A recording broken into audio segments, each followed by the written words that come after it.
পড়ালেখা করছে, ও তো পড়ালেখা এটাই করছে, এটা তো করছে, ও তো পড়ালেখা করছে ধান্দার পড়ালেখা।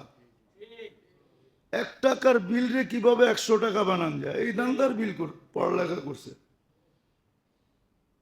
নইলে হাজার হাজার কোটি টাকার মালিক হয় কেমনে?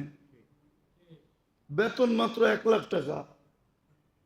হম, এর চেয়ে বেশি তো আমরা ফু দিয়ে কামাইতে পারি। হ্যাঁ, হাসেন কেন? খুলে দিমু চেম্বার, দেখেন ফু দিয়া কেমনে কামায়। ছোট মসজিদে জুমা পড়ে এই জন্য বহুত মানুষ আছে ফুয়ের অপেক্ষায় থাকে, কিন্তু দেই না ফু, ফু দিয়েও কামান যায়। তো দ্বিতীয় রোগ উৎপত্তি হয় যখন নিজেকে মনের অধীন করে, বিবেকের অধীন করে। জীবনের রোগের উৎপত্তির দ্বিতীয় স্থান, দ্বিতীয় জিনিস মনের অধীন করা, বিবেকের অধীন করা, বুদ্ধির অধীন করা। নিজে যে বিদ্যা 3 ব্যাপারে কমসে কম, অথবা যাদের ব্যাপারে আল্লাহ রসুলের হুকুম আছে এদেরকে মানো। বরং এই জমানায় তো 4টাকে যোগ করতে হবে। মাইনা নেন আমার কথা, না মানলে আপনার অভিরুচি। কিন্তু একদিন আপনি দেখবেন সত্য কোনটা মিথ্যা কোনটা। কুয়াশা সরলেই রাস্তা দেখা যায়, নাইলে ফক লাইট লাগে, নাইলে ফক লাইট ছাড়া কুয়াশা রাস্তা দেখা যায় না। আমরা তো সারাদিন রাত চলি, এই কুয়াশার সিজন আসতেছে, আমাদের মাথা ব্যথা বাড়তেছে, কেননা কুয়াশা রাস্তা এত ঘন হবে যে রাস্তা দেখা যাবে না। তখন গাড়িতে ফক লাইট লাগবে, যদিও পুলিশ বলবে যে ফক লাইট পাইলেই শহরে মামলা দিমু, কিন্তু তারপরও বাধ্য হয়ে লাগাইতে হয়। আপনিও একদিন বুঝবেন, কুয়াশা সরে গেলে বুঝবেন, কিন্তু ওই বুঝায় কোনো কাজে দিবে না। এখন 4টা, একটু আগে 3টা বলছিলাম, কিন্তু এই জমানায় 4টা। আল্লাহ, রসুল, সাহাবায়ে কেরাম এবং হক্কানি আলেম ওলামা আল্লাহওয়ালা। হ্যাঁ, আলেম ওলামা যেটা বলবে ওটাকে কইসা দেখতে হবে 3 কোষ্ঠী পাথরে। দেখতে হবে কোরআনে আছে কিনা, হাদিসে আছে কিনা, সাহাবা বলছে কিনা। যদি বইলা থাকে তো এটা মাথার উপরে রাখতে হবে। তো যেটা বলতেছিলাম যে আজকে আমাদের জীবন রোগে আক্রান্ত, শরীর তো আক্রান্তই। বরং কখনো বলছিলাম মনে হয় যে জীবনের রোগ শরীরকেও আক্রান্ত করে, নাইলে আল্লাহ রসুল দোয়া দিবেন কেন? দোয়া দিছেন যে এটা দ্বারা তোমার শরীরের রোগও মুক্ত হবে, এমনকি দেহের রোগও মুক্ত হবে। 70 না 80% রোগ মানুষের শরীরে হয় শুধু দেহের রোগের কারণে। দেহের রোগ হয় জীবনের রোগের কারণে, নাইলে দেহের রোগ হইতো না। দেহের রোগের 80% কারণ হলো জীবনের রোগের কারণে। জীবনে রোগ তো দেহেও রোগ, দেহে রোগে আক্রান্ত হবে। সত্য এটা, এটাই সত্য, মেনে নেন। লোভ কিন্তু জীবনের রোগ, দেহের রোগ না। লোভ জীবনের রোগ, হিংসা জীবনের রোগ, বিদ্বেষ জীবনের রোগ, দেহের রোগ না। দুশ্মনী জীবনের রোগ। কিন্তু যার ভিতরে হিংসা আছে, যার ভিতরে বিদ্বেষ আছে, যার ভিতরে লোভ আছে, যার ভিতরে লালসা আছে, কয়েকদিন পরে দেখবেন ওর দেহ রোগে জর্জরিত হয়ে গেছে, লোভের কারণে। ওর রোগ, শরীর কয়েকদিন পরে জর্জরিত হয়ে যাবে। আর ওই ব্যক্তি দেখবেন যার লোভ নাই, যা পাইলো আলহামদুলিল্লাহ, না পাইলো আলহামদুলিল্লাহ।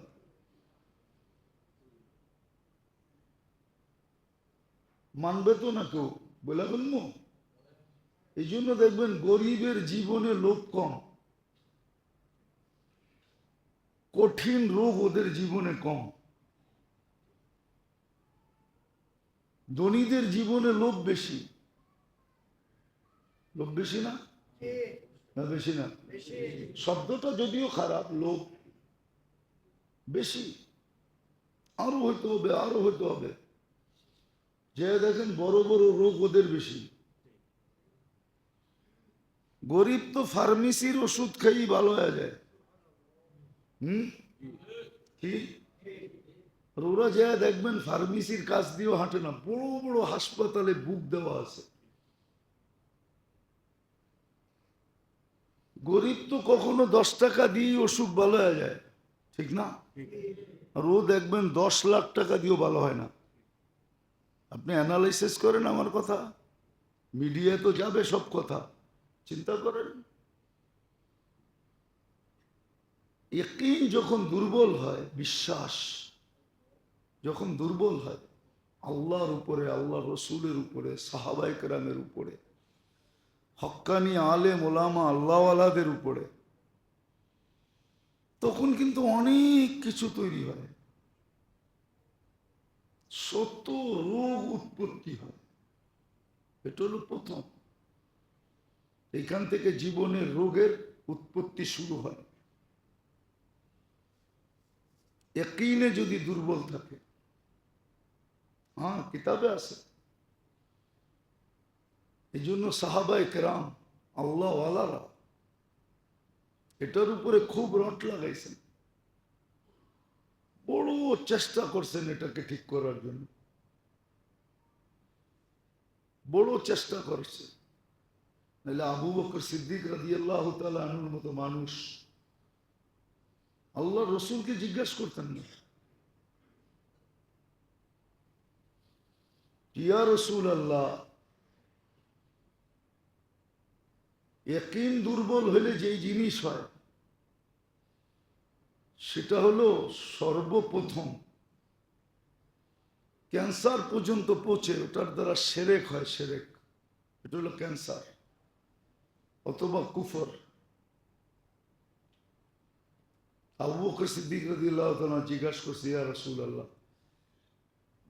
শিরকে জলি, প্রকাশ্য যেটা শিরক, এটার থেকে তো চোখে দেখা বাঁচা যায়, কিন্তু শিরকে খফি যেটা বুঝাই যায় না, ওটার থেকে বাঁচবো কিভাবে? তা আল্লাহ রসুল দোয়া শিখাইয়া দিয়েছেন, দোয়া সকালে পড়ো, বিকালে পড়ো। আল্লাহুম্মা ইন্নী আউযু বিকা আন উশরিকা বিকা শাইয়্যান ওয়া আনা আ'লাম ওয়া আস্তাগফিরুকা লিমা লা আ'লাম। দোয়া শিখিয়েছেন যে এটা দিয়ে তুমি বেঁচে যাবে।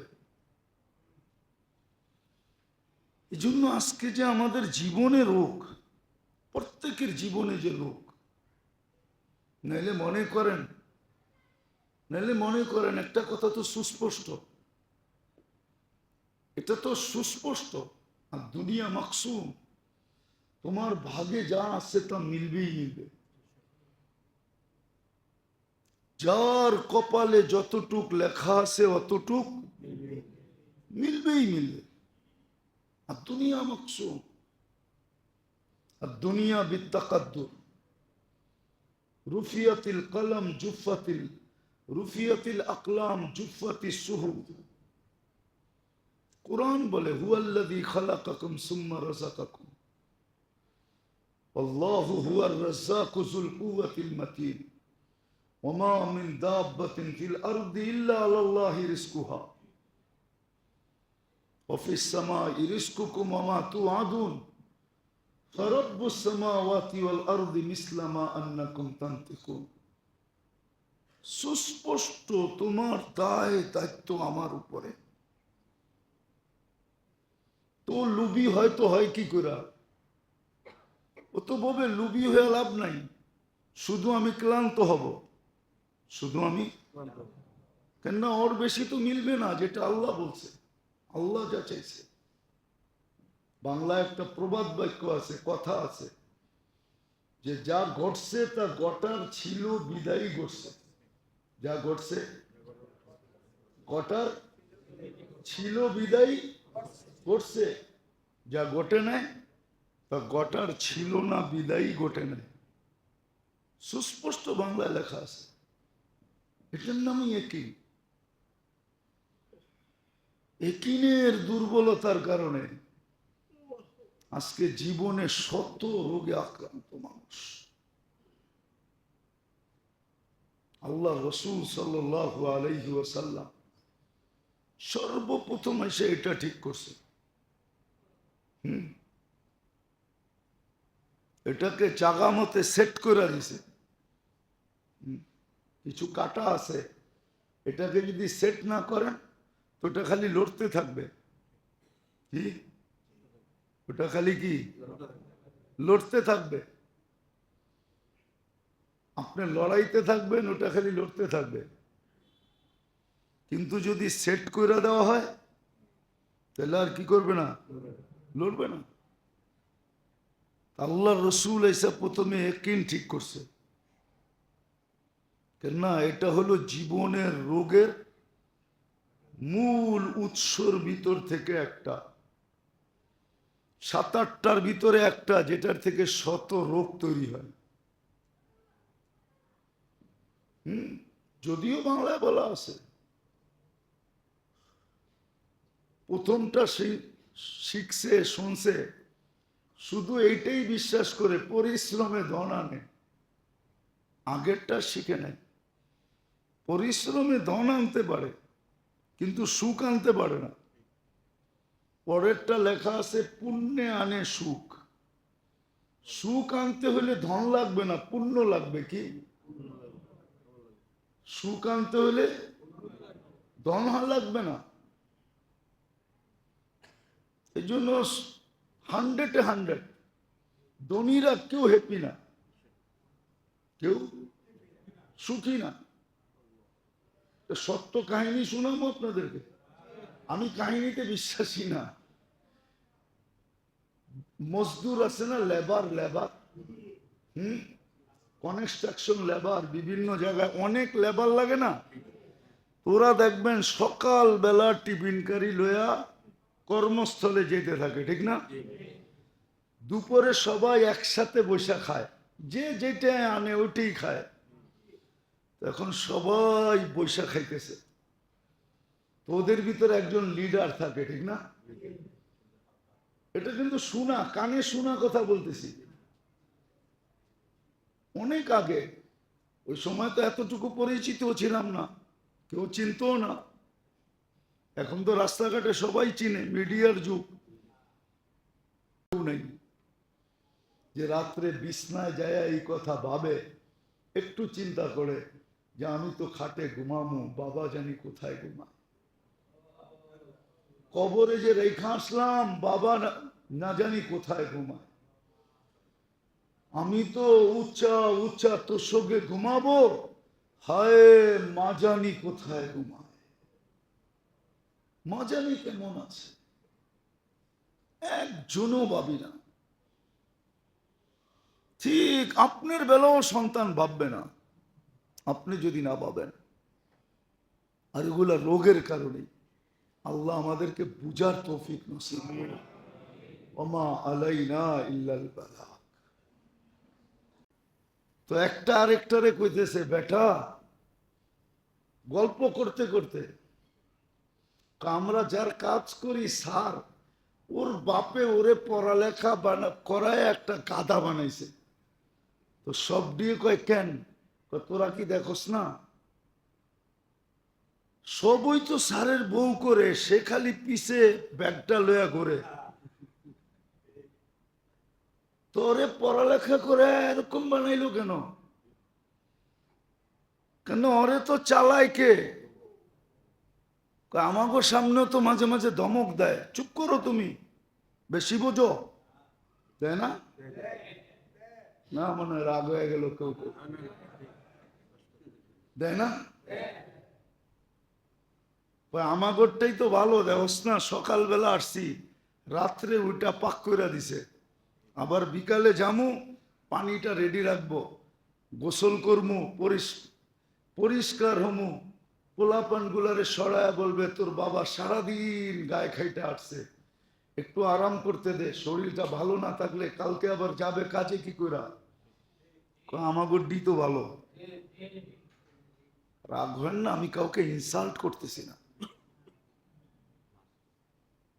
কেউ সুখী না, হাইসেন না, অ্যানালাইসিস করেন, যান ওদের বাড়িতে যেয়ে দেখেন, আপনি বলবেন ওদের এখানে তো ঝগড়াও বেশি, আপনার ঝগড়া মতো ঝগড়া না, ওদের ঝগড়া 2 মিনিটের, এই ঝগড়া হয়েছে, গালাগালি করছে, একটু পরে দেখবেন দুইজনে গলা ধরে ঘুমাইতেছে।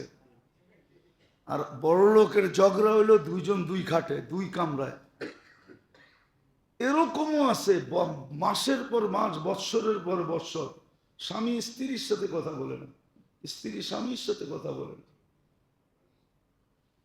চিনি আমরা, আমাদের কাছে তো পানি পড়া নিতে আসে, আমরা তো পানি পড়া দেই, আমরা কি জানি না? তো যেটা বুঝাইতেছিলাম, যে ইয়াকিনের দুর্বলতার কারণে হাজারো রোগ তৈরি হয়, আর ইয়াকিনের দুর্বলতা এটা হলো জীবনের রোগের উৎস 1 নম্বর। এই জন্য আল্লাহর রসুল এটাকে সেট করছেন, ইয়াকিন ঠিক করো, ইয়াকিন ঠিক হবে, অনেক রোগের থেকে তুমি বেঁচে যাবে।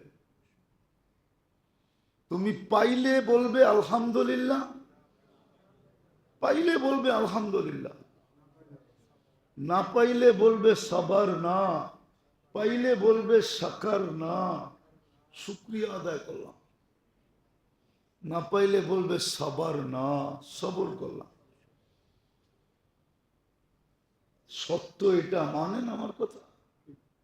মানে যাদের ইয়াকিন ঠিক, ওদের ঘুম যে কত আরামে হয় এটা আপনি বুঝবেন না, ঘুম যে কত আরামে হয় এটা আপনি বুঝবেন না। আর যাদের ইয়াকিন ঠিক হয় না, কেন ওদের ইয়াকিন ঠিক না হইলে লোভ হবে, ইয়াকিন ঠিক না হইলে লালসা হবে, ইয়াকিন ঠিক না হইলে হিংসা হবে, ইয়াকিন ঠিক না হইলে বিদ্বেষ হবে, ইয়াকিন ঠিক না হইলে দুশ্মনী হবে, আরো অনেকগুলো হবে। তো যার ভিতরে এতগুলা রোগ থাকে, ওর তো ঘুম ট্যাবলেট খাইলেও না হওয়ার কথা, ওর ঘুম ট্যাবলেট খাইলেও হবে না। এই জন্য বহুত লোক আছে ট্যাবলেট খাইতে, খাওয়া ছাড়া ঘুম হয় না। আর অধিকাংশ গরিব লোক আছে ও বিছনায়, এই যে দেখেন এখনো বয়া বয়া অনেকে ঘুমাইতেছে, বয়ান শুনতেছে আর কি করতেছে, ঘুমাইতেছে। আপনি বলেন লাউড স্পিকারের আওয়াজ, আমার চিৎকার, তারপর ওর ঘুম আসে কেমনে? বোঝা গেল ও এইগুলার থেকে মুক্ত, এই জন্য ওর ঘুম আসে। আর আরেকজনের ঘুম আসে না, লোভে, লালসা, হিংসা, বিদ্বেষ, দুশ্মনী, ঘুম আসে না। কেন? ও ভাবে সকালে উঠেই কোর্টে যেতে হবে, ঘুমাবো কোন সময়, এইখানে যেতে হবে, ওইখানে যেতে হবে, ঘুমাইতে পারে না। মাইনা নেন, ইয়াকিনের দুর্বলতা থেকে শত রোগ তৈরি হয়। প্রথম এটা, ইয়াকিন যখন দুর্বল হয়, এই জন্য নির্ণয় করা উচিত, চিহ্নিত করা উচিত যে এই 4 জিনিসের উপরে আমার কোনো দুর্বলতা আছে কিনা। আল্লাহর কথার উপরে, রসুলের কথার উপরে, সাহাবাদের কথার উপরে, এবং হক্কানি আলেম ওলামা আল্লাহওয়ালাদের কথার উপরে। আমার কোনো সন্দেহ আছে কিনা? যদি থাকে তাহলে বোঝা যাবে যে আপনি আক্রান্ত, আপনি আক্রান্ত। তখন দেখা যাবে সারা দিন আপনার চলে যাবে প্ল্যান বানাইতে বানাইতে, সারাদিন বইয়া প্ল্যান বানাবে, প্ল্যান আসে আমার লোকে চলেন দেখায় দেন। কিছু লোক শুধু লোক রাখা দিছে যে তুই খালি সারা দিন খুঁজবি প্রত্যেক অফিসে যায় যে কার কোনখানে দুর্বলতা আছে আর আমারে খবর দিবি, আমি এটা দখল করবো। লোক রাখা আছে ওর, বেতন দিয়া। মনে হয় আপনারা জানেন না, ঠিক না? আপনারা কোথেকে আসছেন তো, আকাশ থেকে আবার জুমার পরে আকাশে চলে যাবেন, এই সমাজে তো থাকেন না। শুধু আমিই জানি। হ্যাঁ, এরকম লোক আছে, হাজারো আছে। শুধু একিনের দুর্বলতার কারণে এটার থেকে রোগ তৈরি হয়। সবগুলা তো বলা যাবে না, দুই একটা বলতেছি। দ্বিতীয় যেটা রোগ তৈরি হওয়ার উৎস, যখন মানুষ মনের অধীন হয়, অথবা বিবেকের অধীন হয়, অথবা বুদ্ধির অধীন হয়, অথবা নিজের শিক্ষার অধীন হয়। যা শিখছে ওটাকেই বলে আমি তো শিখছি, আমি তো শিখছি, আমিও শিক্ষিত, আমরাও শিক্ষিত। এটার অধীন যখন হয়, মনের অধীন, মনের এটাকে শাহওয়াত বলে আরবিতে, অথবা হাওয়া বলে। আফারাইতা মান ইত্তাখাযা ইলাহাহু হাওয়া, যে নিজেকে মনের অধীন করে, অথবা বিবেকের অধীন করে, অথবা বুদ্ধির অধীন করে। অনেকে বলে, আমরা বললে বলে না হুজুর এটা বিবেক মতো হইল না, বিবেক এটাকে মানে না, বিবেক এটাকে মানে না। অথচ আমি বলতেছি আল্লাহ বলছে, ও বলে কি? আচ্ছা, বিবেক তৈরি করছে হ্যাঁ? বিবেক বড় না আল্লাহ বড়? বিবেক বড় না আল্লাহ বড়? তাহলে ও তো বলতেছে বিবেক মানে না, ও তো বলতেছে বুদ্ধি মানে না, বুদ্ধিমতো হয় না। ও তো বলতেছে আমরাও তো পড়ালেখা করছি। ও কি পড়ালেখা করছে বলেন তো? কোরআন, হাদিস, ফিকহ, কি মানবতার কাজ?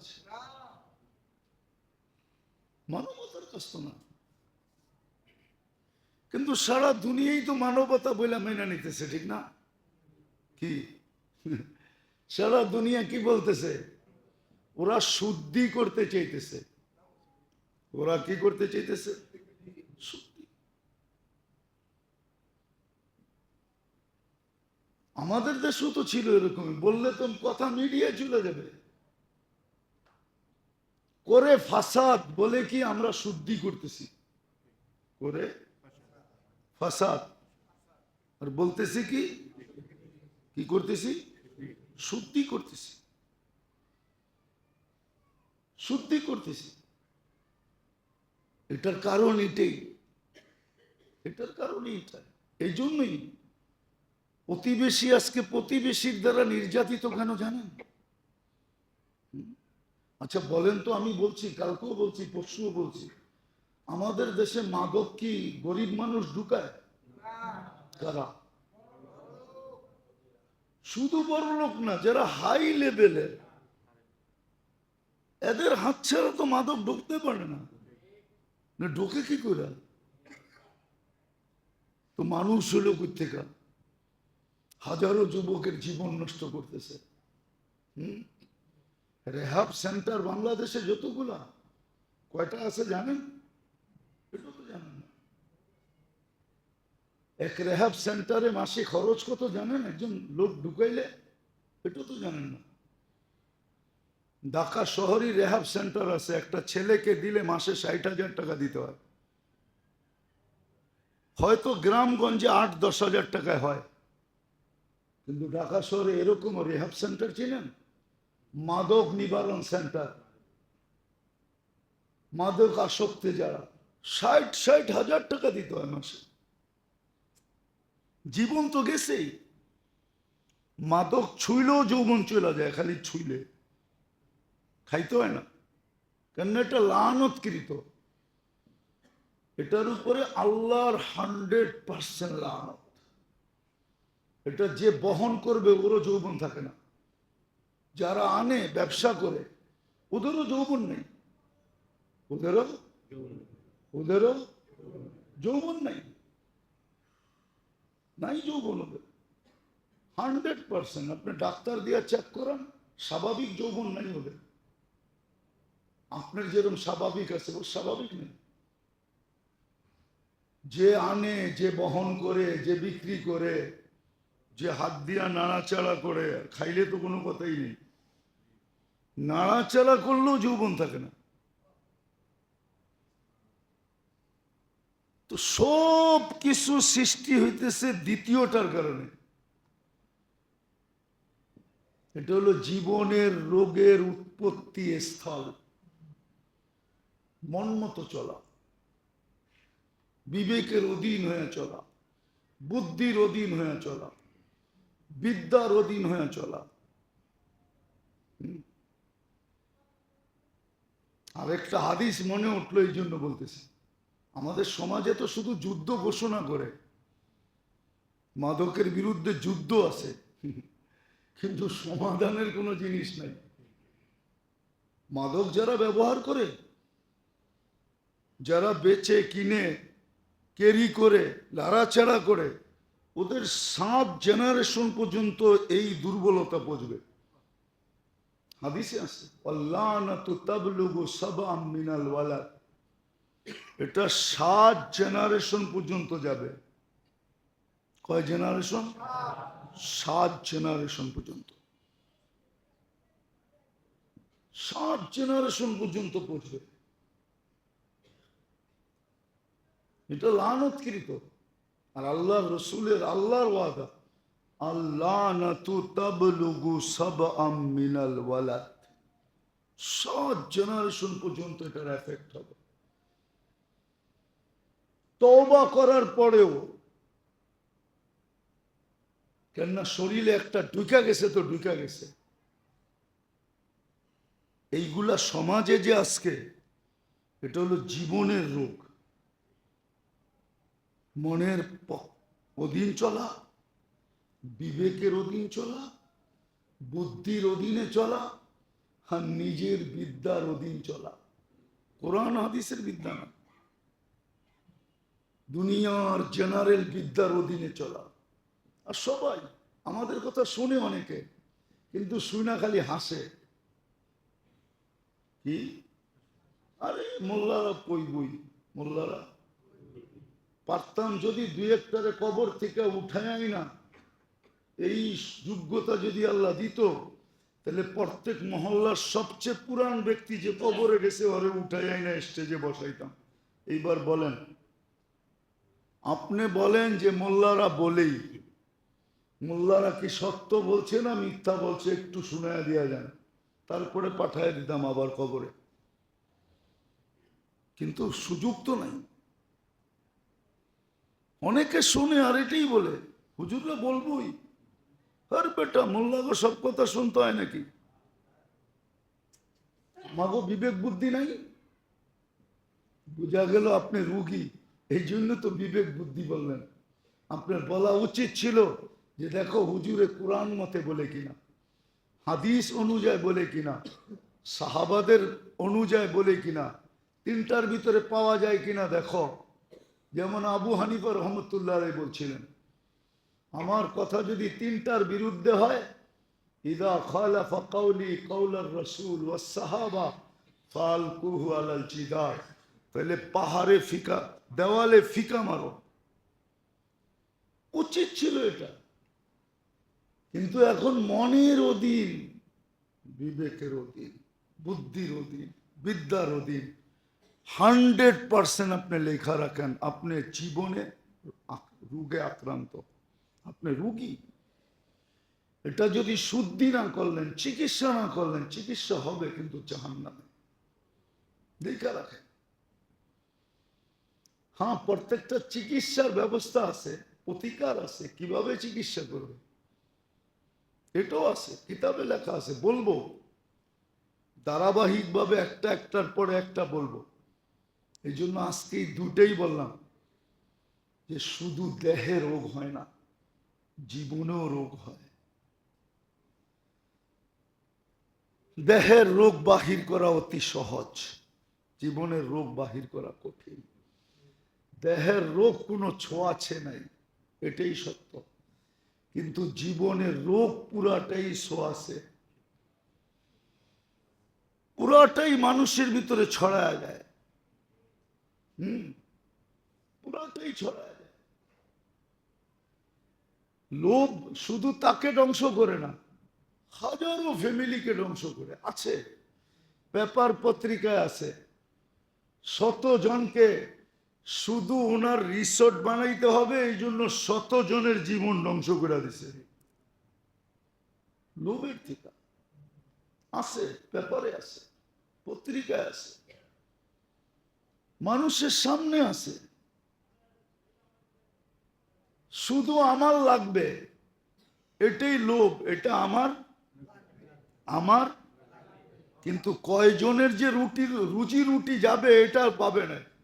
গেলে গেল, আমার কি আসে যে আমার তো এটা লাগবে, আমার তো এটা লাগবে। এগুলা রোগ, জীবনের রোগ। আসেন, দেখেন নিজের ভিতরে আছে কিনা, চিকিৎসা করেন। প্রথমে নির্ণয় করেন, তারপরে চিকিৎসা করেন। কোথায় চিকিৎসা হবে দেখেন, নাইলে বড় বিপদ সামনে।